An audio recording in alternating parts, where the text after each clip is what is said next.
Welcome to Alaska Weather, a production of Alaska Public Media and the National Weather Service, Alaska Region. Produced and broadcast daily from the studios of KAKM, Alaska Weather provides complete forecasts, public, marine, and aviation for all of Alaska. Alaska Weather is made possible by the following sponsors.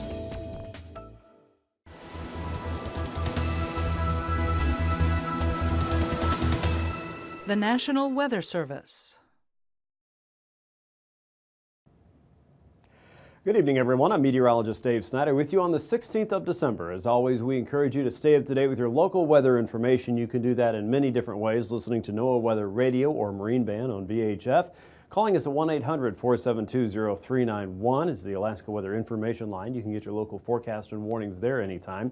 Weather.gov/Alaska is the easiest way to find us online there, whether that's on your mobile device, which should take you to mobile.weather.gov, or on the full page there. You can always click and find what you need. And if you can't find what you need, feel free to give me an email, david.snider@noaa.gov. And I want to give a special shout out to Cindy out around Squentna for the baked goods there. There's a whole pile of goodies sent into the Alaska Pacific River Forecast Center, and it's always nice to hear from everyone out in the field, especially when they send sweets. So thank you very much.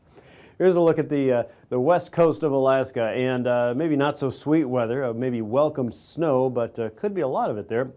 In some cases, 6 to 12 inches of snow could pile up in some parts of the Norton Sound region, from the Nulato Hills down to the Yukon Delta, south-facing coast of the Seward Peninsula, the interior as well, and out around the Bering Strait communities down toward St. Lawrence Island, Gamble, and Savunga included, out toward Wales.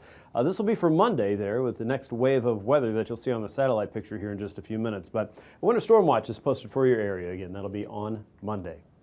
Here's a look at the satellite picture now, and we're still under that overall trough of low pressure. In fact, you can kind of see the big swirl here. There's many other smaller vortices or swirls underneath that, those low pressure systems there wrapping up into this big weather system working northward. The big push of moisture has moved into the central and southern parts of southeast. Behind that, we have unstable air here. You can see the building cumulus clouds there, a few showers passing through from time to time. Grapple and parts of Anchorage earlier today, and the much larger area of low pressure working up across the west coast.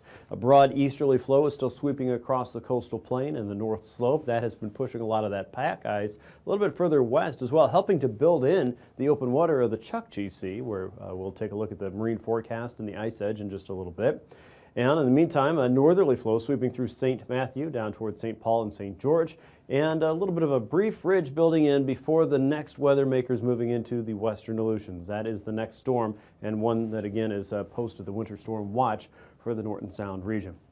Let's take a look at the current weather map here at 969 millibars. The lowest low pressure system we have out is out around Nunivak Island, and that is spreading some rain and snow around the Yukon Delta today. Rain down toward Bristol Bay and up into parts of the upper Kuskokwim, as well as the Alaska Peninsula, with snowfall and around south central up the Susitna Valley and north into the Alaska Range.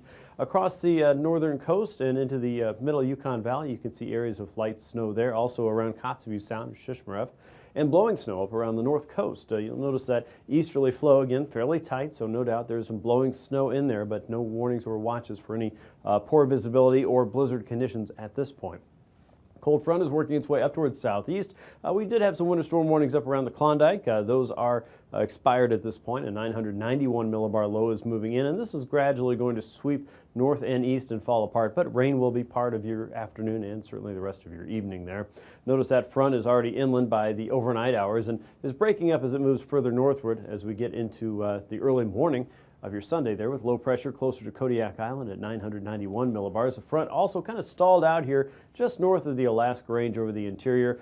There is cold air to be had, but a lot of it is still trapped up north because we have an upper level jet stream that is working its way pretty much from west to east, and that is kind of acting like a barrier to keep a lot of that really significant cold from dropping southward right now. Out across the west, our first glimpse on the map there of that next weather maker at 978 millibars of deep south and westerly flow works into the western chain. At this point, doesn't look like we're going to see too many, at least public land warnings, or those on the western Aleutian land areas. Now, out at sea, of course, some of these winds could come up to storm force, but that looks like the extent at this point. But periods of heavy rain will be possible across some parts of the western Bering Sea and the North Pacific. And you'll see across the northern Gulf Coast, rain showers will continue with inland snow showers as we get into Sunday. Expect a lot of that to start drying up around Cook Inlet. Don't be surprised to see rain and snow showers around the Kodiak Island area. For many in southeast, rain and snow will continue across parts of the inner channels there. The outer coast looking at a better chance of rainfall with that 996 millibar low passing through. Up north, that stationary boundary is still stationary, so we'll keep calling it that. And a little bit further northward, you can still see widespread areas of generally light snow from Ambler to Bettles all the way out toward Arctic Village, Fort Yukon, and really as far north as Barrow and east as Kaktovik.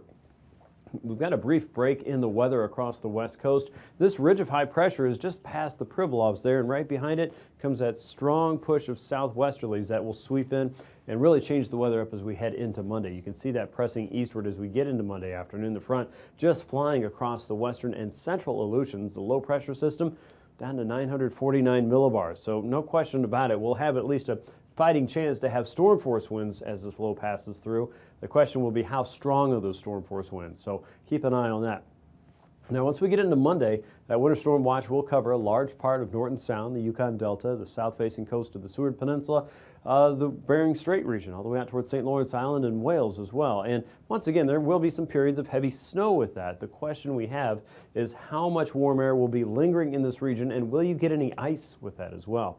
And there's probably a little bit of a chance that a little bit of ice may mix in before some areas around Bristol Bay switch entirely over to rain. But just north of that, where you still have some cold air lingering, and that looks to be that Norton Sound area right now in southern parts of the Seward Peninsula into the interior, you could be dealing with some pockets of heavy snow there for at least a few hours.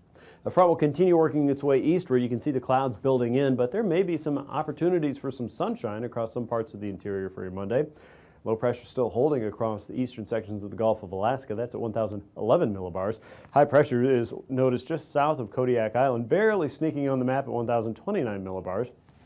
And high pressure sitting just south of Northway there. That could keep some fog in the region in the morning, but may start to linger off to the east as we get into Monday afternoon and evening. And along that frontal boundary that's still trying to hold on across the north and the eastern interior, you might wind up with just a little hint of snow there, and that could include the Fairbanks region Sunday and maybe on into early Monday as well.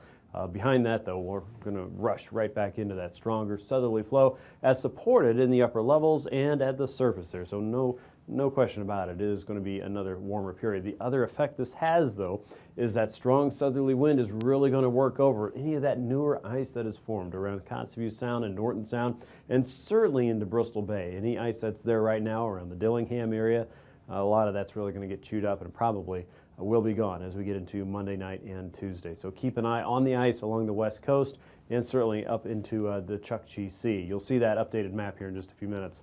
Let's take a look at your temperatures for tomorrow morning. Back into the mid to upper 30s for many in southeast, slightly cooler around Prince William Sound and down toward Kodiak Island. Remember, high pressure is moving in, the air is drying out. That colder air is really going to have a good chance to sink down into the nooks and crannies of Alaska. Anywhere around 5 to 10 degrees across the central interior. Fort Yukon down to 6. 5 to 10 below across the north slope. 15 in Nome. 18 around Unalakleet, and teens and 20s for many in the southwestern coast. It looks like mid to upper 30s for the Alaska Peninsula, near 30 for St. Paul, up to 36 by Sunday afternoon. Look at the warm weather spreading in towards Shemya, 44 degrees there on Sunday afternoon.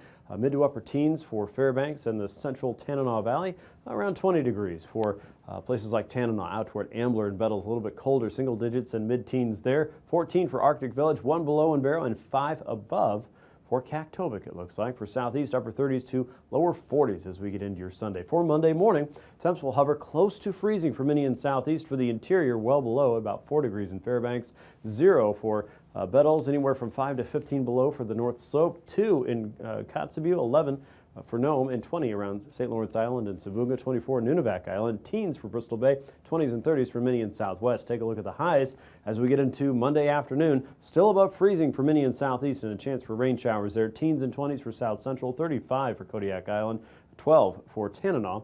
Many on the north slope will still hover below 0, and 21 for Unalakleet, and snows in the forecast for Nome with a high of 23 on Monday. And now, aviation weather around Alaska. On to flying weather now. IFR conditions will start your day up across the coastal plain on Beaufort and Chukchi Seacoast. Kotzebue Sound looks to be mainly VFR, and west and south of Nome conditions will be a little more open there, but MVFR conditions up and down the Yukon, hit and miss across southwestern Alaska and the upper Kuskokwim, and IFR across some of the higher terrain for southeast, while most of the inner channels will start out at MVFR. That trend continues through your Sunday afternoon tomorrow. IFR conditions across some of the northern Gulf Coast there onto Cordova and Valdez. Portage Pass looks to be MVFR as you get through the afternoon, and conditions should be a little more open up and down Cook Inlet into the Susitna Valley. IFR conditions as you head into the middle of Yukon and up across the central and eastern interior. MVFR for many locations across the Koyukuk and the lower and middle Yukon. IFR spreading in ahead of the next big surge of southerly wind across the western Bering, and we expect to see IFR conditions through most of the afternoon. Once again across the north with Kotzebue Sound mainly open, but MVFR creeping northward into the upper end of Kotzebue Sound, Kotzebue itself, and maybe nearing Shishma by the end of the day. By the morning on Monday, we expect to see IFR spreading eastward, reaching St. Matthew, St. Paul and St. George, Atka, and spreading closer to Nikolsky by the end of the morning. MVFR conditions will continue across the midday hours through the northern and eastern Gulf, with IFR kind of slinking southward toward the misty fjords and moving away from some of the higher terrain up north. Look for IFR conditions across the northern and western parts of the Alaska Range passes and some parts of Cook Inlet to start the morning. That'll continue throughout the day with MVFR through many parts of southeast and IFR reaching the Norton Sound, the Seward Peninsula, Kotzebue Sound regions, as well as Cape Newenham, all the way down to Sand Point and west toward Nikolsky by the afternoon. Here's your pass conditions in detail now. Anaktuvik and Adigan Pass, we expect to see IFR conditions throughout your Sunday. MVFR to start for Lake Clark. It may hold there in Merrill, but you may see some improvements during the daytime in Lake Clark Pass. As we get through Rainy Pass, expect marginal conditions to last through most of the day. Windy Pass, we expect to see marginal conditions there. Isabel Pass, MVFR conditions are expected to hold through most of your Sunday. Mentasta Pass right now looks to be mainly VFR, might even see some patches of mainly sunny conditions throughout the day. Tanita Pass looking like MVFR to start with VFR conditions to wrap up your afternoon. Portage Pass may flirt with VFR conditions, but it looks like MVFR through most of the day with IFR conditions further eastward across the Sound. And Chilkoot and White Pass, as you saw earlier, IFR it looks like through most of your Sunday. Could be a little bit better there on Monday if you want to hold a day or so. Freezing level shows the surface freezing line is now just north of the Pribilofs. The lookout west shows the next surge of warm air is building in already, with levels there as high as 2,000 to 4,000 feet across the western chain. And colder air is dropping southward now. The 2,000-foot freezing level is just south of the Dixon entrance, and the surface freezing line holding close to the Kenai Peninsula, just south of Lake Iliamna and down toward Port Hayden and Pilot Point, and right around the Haines and Skagway region and near the capital city for your morning tomorrow. Icing potentials holding around isolated moderate, generally below 2,000 to 4,000 feet, 2,000 feet up in the north, but above 4,000 to 6,000 feet across the Yukon Valley, and south of that above 6,000 feet for many parts of southeast. Out west, you can see the next surge is warming up substantially there above 10,000 feet across the central and western chain. Here's the jet stream now, and when you see a pattern that's really just up and down kind of violently that on this small type of a map, you can expect a pretty active change here. We have one ridge of high pressure now that is moving eastward once again. Here's that strong southerly flow that's been pointed up in the northern Gulf. Tomorrow it slants a little bit more east toward central and eastern sections of southeast, and we're getting quickly back into a strong northerly flow for the west coast, but right behind that is another wave of low pressure. So this will be a very short-lived brief break before we get back into that much warmer trend once again, with 150 to 175 knots coming in on that south end. Southerlies across southeast again tomorrow at 9,000 feet. Kind of a westerly flow across the Yukon Valley, 15 to 20 knots there. Weak low pressure up north. We've got that building ridge here across the west coast and the central and eastern chain. Those wind speeds from the south, 55 to 60, even 80 knots there, up to 90 knots at 3,000 feet out west. For the west coast, an onshore flow through Norton Sound, low pressure around Kotzebue Sound. Brief ridge there across southwestern Alaska, 30 to 35 knots. Low pressure across the northern Gulf, giving us south and westerly flow across southeast. Fairly light across the Panhandle itself. Out over the Gulf a little bit stronger, 25 to 40. And kind of varying winds across the North Slope, but generally light, 10 to 15 knots or so. So our turbulence focus will really be out west. Isolated severe, probably possible by the end of the day below 4,000 feet for Adak, Atka, Shemya, Kiska. Look for some considerable moderate chop across the western end of the Brooks Range below 4,000 feet, and just some isolated bumps in southeast.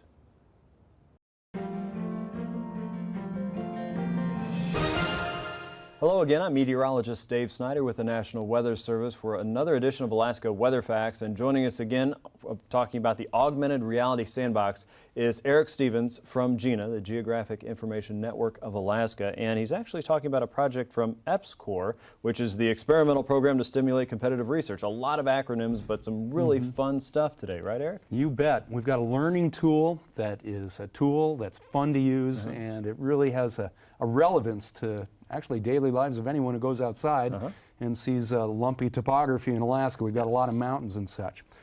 You know, when I was younger and go on your first hike in the hills, say, you're given, maybe you're in the Boy Scouts or you get at the kiosk at the trailhead, a topographic map, a flat piece of paper with all these lines on it, bullseyes, long lines that curve back on themselves, say, perhaps things that look like this, a quadrangle or a topographic map. We've got here just to illustrate a couple of examples near Denali. Alaska has so much topography, so many mountains. And what are all these lines that we see? It can be tough to know what this means the first time you look at it. What we've got, all these lines represent lines of where the elevation of the topography goes through a certain level above sea level, say that this line represents where the mountains have gone from below 1,000 feet, mean sea level, up through 1,000 feet and above. That's your 1,000-foot contour. And when the mountain keeps going up, you're up to 1,200 feet, 1,400 feet, and so on. And that's how you get this little bullseye around the peak of a mountain. Kind of makes layered slices, right? Kind of like layered slices. Nice way to look at that. And when you see the lines are closer together, you're going up more steeply. If the mountain rises more slowly, it takes you longer in horizontal space to go through those different vertical increments. So that is really hard to visualize. Right. Imagine you're looking at a 2D piece of paper, two-dimensional piece of paper, but you're trying to understand what the three-dimensional world looks like. Well, enter the augmented reality sandbox. Yes, what is that? It is right here. We have the sandbox with us today, Sandbox 2.0, portable version. Sweet. Built up at University of Alaska Fairbanks. And we've got a couple of folks helping out today. Let's see, Alana Valaji, and she's a mechanical engineering student from the University of Alaska Fairbanks. If you want to give us a thumbs up there, Alana, thanks for helping us out today. And Courtney Breest, she's the outreach coordinator from AKwx, also helping us out today. Thanks, Courtney. And this tool here has a Microsoft Kinect to sense the level of sand in this sandbox. And then the Kinect feeds its information into a computer that then sends a signal to a projector to draw the appropriate topographic lines on this topography. The fun thing about this, as we can see here, is that the sandbox and its Kinect and its projector, they all work as a team.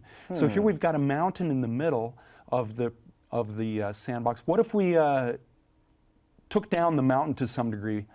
Watch as the software responds and redraws the topography. Kind of a caldera forming there. There you go, And what's fun about the sandbox too is it knows that gravity flows downhill, and we've got some water that's actually down in the lowest elevations. And what's happening now is we're making it rain a little bit. We'll fill up rain into that elevated lake bed, that caldera, as you said. And so now water is pooled up there. And what if you gouged out an outlet channel? Glacial dam release. There you go. The water flows out. What we're seeing here is a tool that allows people to touch and connect, Microsoft Connect, RRR, to connect two-dimensional topographic maps like what we have here, these flat things on a piece of paper, to the real three-dimensional world. I think this sandbox's real particular application as a learning tool to young people is, what does a two-dimensional map mean when it's trying to represent the three-dimensional world? This sandbox is kind of both at once. It's actually three-dimensional, lumpy topography there, the sand, but it's got these lines drawn on the three-dimensional sand that would be on a two-dimensional piece of paper. Wow, that is a huge leap from the learning that we experienced when we were younger to how children and even adults are visualizing in these new forms of technology. Allows that to kind of reshape their thinking and visualize this in a very useful and absolutely hands-on way. It's amazing. It's a hands-on tool, and it's hard for me to sit here and not go play with that. Well, that's what happened at GINA, up at the University of Alaska in Fairbanks, when the first model was being made, the prototype with plywood and such. We had professional adult professor types had heard about this, and they came by because they wanted to see how it worked. Okay. And everyone becomes that idealistic, wonder-filled youngster. Sure. And you just can't help but play with that, and to see how it reacts in time, and Right. it's a dynamic learning tool, and it Dynamic, responds. That's exactly the word. And Yeah. you wonder what applicabilities beyond a teaching Right. tool for Where does it topography go? can it have? You can see how in Alaska we have inundation mapping is an issue. If you had water slosh inland, say in a coastal flooding event on the western coast of Alaska or the Arctic coast, you could see this. The concept is illustrated here as an introductory learning method. I think this is a potentially good outreach tool for all of us in Alaska. Okay, so not only just a topographical sense, a mapping sense, maybe something that leads into understanding of how geographic information systems work with GIS, but also geology, if we wanted to get into kind of the formations and the bigger land masses and the representation of the 2D map. We could go into hydrology, which is very important in Alaska, of course. And even just understanding the weather sense. Mounding up a big pile of sand could be that Arctic high pressure system sitting on top of Fairbanks, and the voids would be low pressure systems. This can go a lot of different directions. Yes, exactly. It's not just landforms, but pressure has contours of high pressure and low pressure. And I wish I had had this kind of a learning tool when I was taking Meteorology 101 back 25 years ago. Wow. Would have been helpful, I think. Probably would have gotten a better grade, yeah. Okay, thank you so much for coming by, Eric, and Alana and Courtney, thank you so much for your help there in the sandbox. We are going to play in the sandbox a little bit more coming up tomorrow on our next edition of Alaska Weather Facts. We hope you join us for that. In the meantime, make sure you go to alaska.edu/EPSCOR. That's alaska.edu EPSCOR to learn more information about what we're doing with this augmented reality sandbox around Alaska. We'll see you next time on Alaska Weather Facts.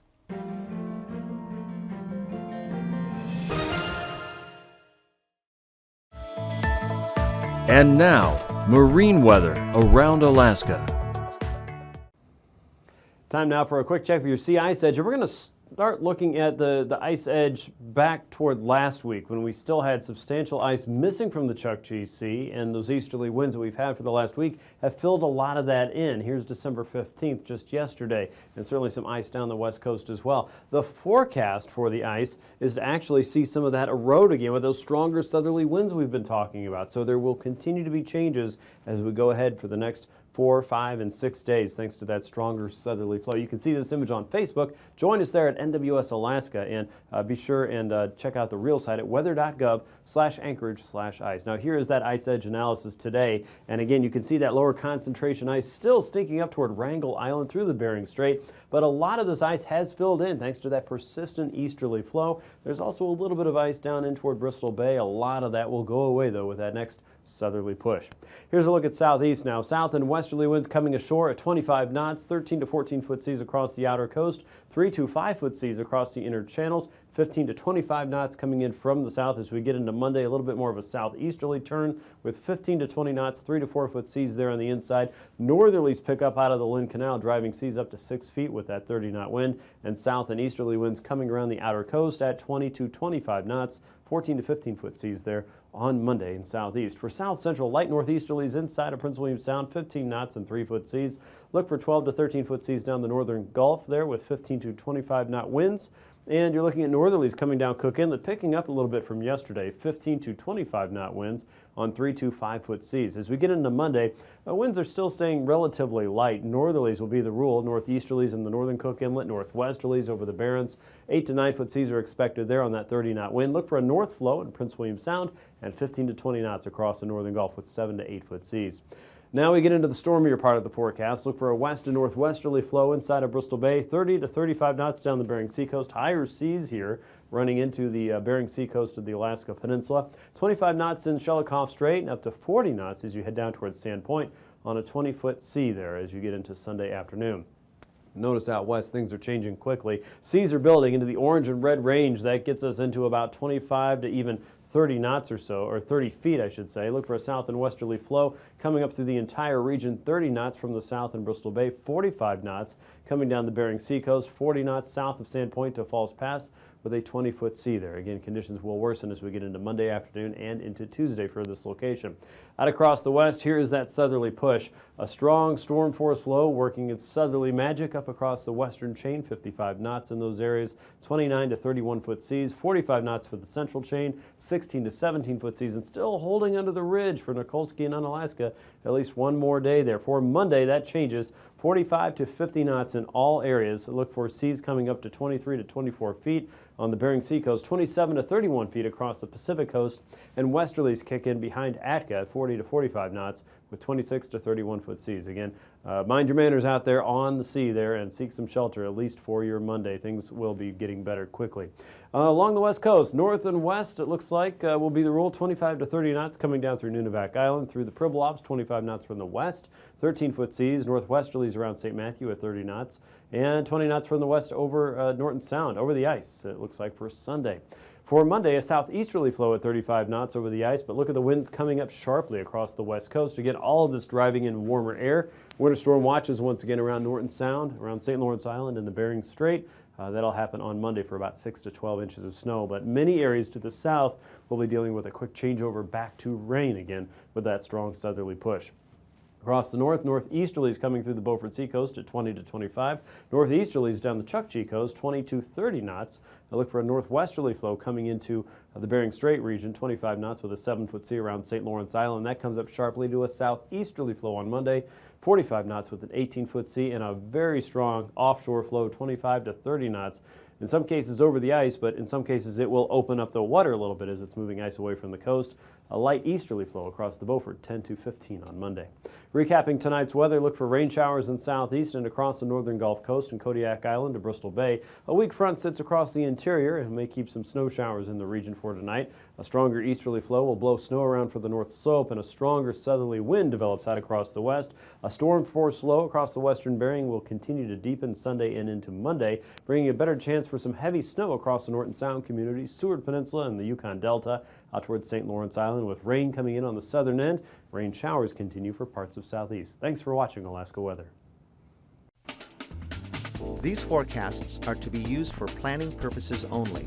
Call 1-800-WX-BRIEF for a formal pre-flight briefing. Always file a flight plan before you go flying. The U.S. Coast Guard Auxiliary urges you to leave a float plan with a friend or the harbor master before you go boating. Alaska Weather is made possible by the following sponsors.